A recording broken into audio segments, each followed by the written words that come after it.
تو کی اومدی؟ خانم من که خیلی وقتی اومدم. شما دیر بیدار شدین. دیشب سردرد داشتم، نتونستم بخوابم. غذا درست میکنی؟ خانم بزرگ گفته که از امروز من غذا بپزم. علی آقا دستپخت شما رو دوست نداره؟ چون خودمو دوست نداری، دستپختم هم دوست نداری. شایدم من خوب غذا درست نمی کنم. خانم جان، مادر بزرگم همیشه میگه که زن حالش بستگی به رفتار طرف مقابلش داره.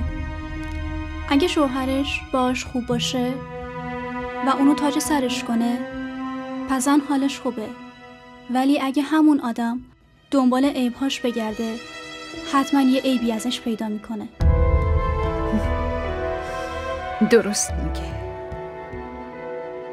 خانم جان، مردا رو فقط یه چیزی عوض میکنه، اونم بچه است. اگه شما بچه دار بشین، میبینین که علی آقا چقدر عوض میشه و بهتون محبت میکنه، چون بچه میتونه هر آدمی رو تغییر بده.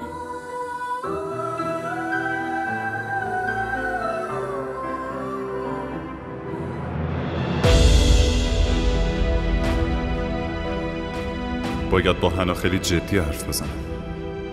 مدت زیادی از عروسیمون گذشته. اون باید یاد بگیره مسئولیت پذیر باشه. درسته بچه اون نادونه، ولی باید از راه درستی موضوع بهش بفهمیم.